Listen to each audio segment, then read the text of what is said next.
Salut à tous, j'espère que vous allez bien.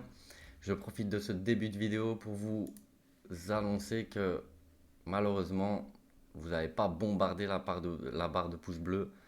186 vues pour 5 petits pouces, 199 vues pour 4 petits pouces. Faites un effort et bombardez-moi ça pour cette vidéo.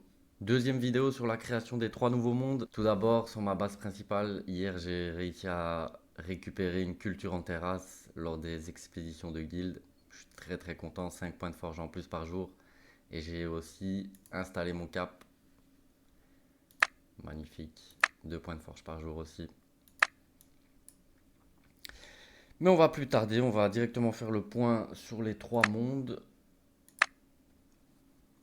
Let's go. Donc j'ai quand même bien avancé. Ici j'ai installé l'atelier de pierre que j'ai débloqué ici.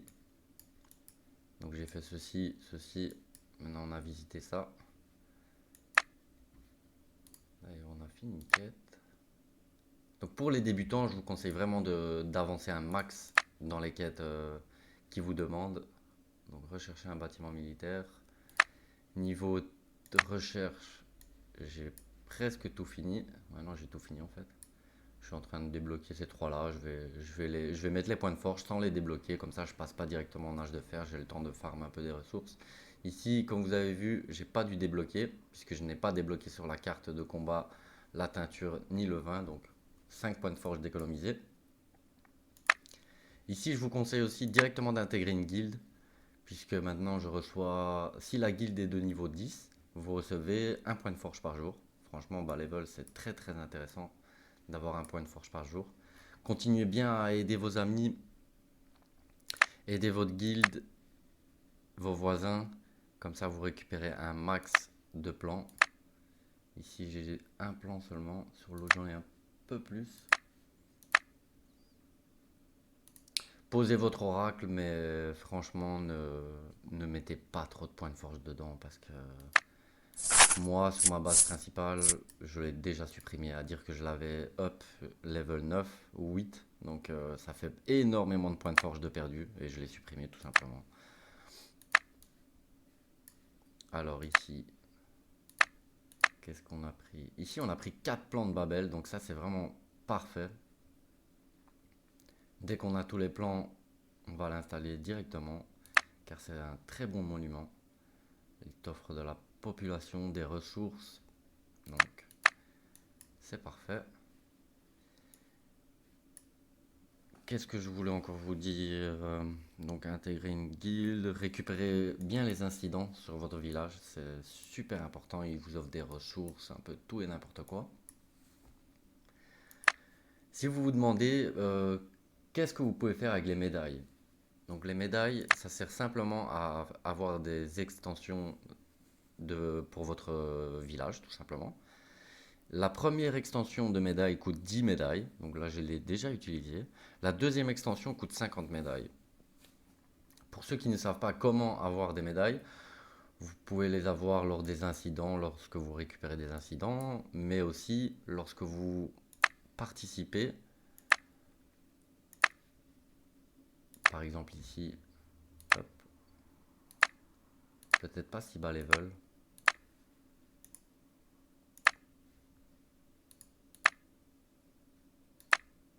Ah, je peux pas avoir, pourquoi? Je comprends pas. Je peux pas encore participer en fait.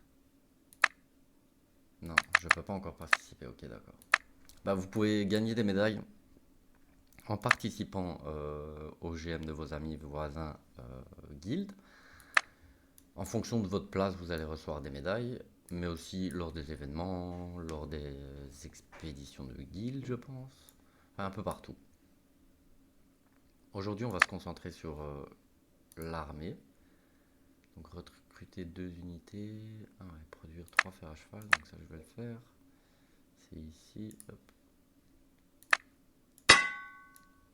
Voilà. Donc aujourd'hui, on va se concentrer sur les combats. Vous avez 2 choix à chaque fois. Ou vous combattez, donc en fonction des unités, ici par exemple, j'ai 2 unités lourdes. Donc je remarque que ici, les frondeurs ont un bonus d'attaque contre les unités lourdes de 3. Donc je vais mettre 2 frondeurs, on va en mettre 4. Et lui, c'est une unité rapide. Je sais que c'est eux. Donc bonus d'attaque contre les unités rapides. Parfait. On va en mettre 3.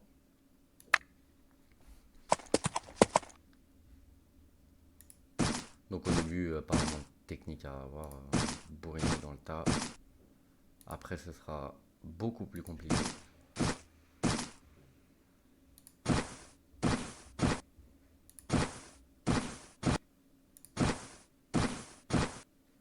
J'ai remarqué aussi qu'il y avait des grandes bandes noires sur les côtés lors de mes 2 dernières vidéos. Je pense avoir réglé le problème.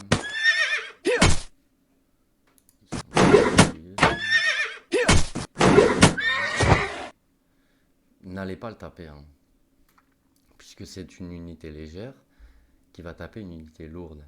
Et donc je vais recevoir un dégât de riposte de 4 à 7. Vous pouvez le taper si vous voulez, hein. Il va offrir qu'une. Regardez.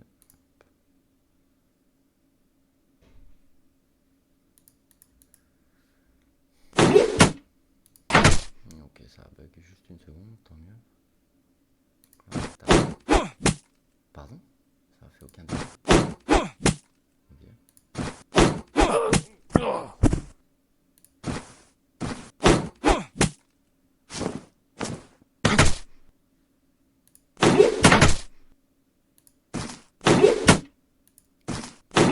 Il n'y a qu'une riposte, hein. Une fois qu'il a riposté, après il ne riposte plus. Parfait. Vous avez un autre choix aussi pour conquérir des territoires. C'est simplement en payant les marchandises qu'ils demandent. Donc là, il me demande 5 pierres. Donc je fais négocier. Et voilà, j'ai le territoire. Là, il me demande 5 ceintures. Et 5. Voilà. Et on a.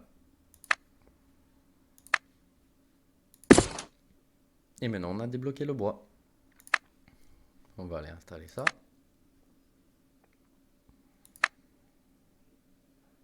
La scierie.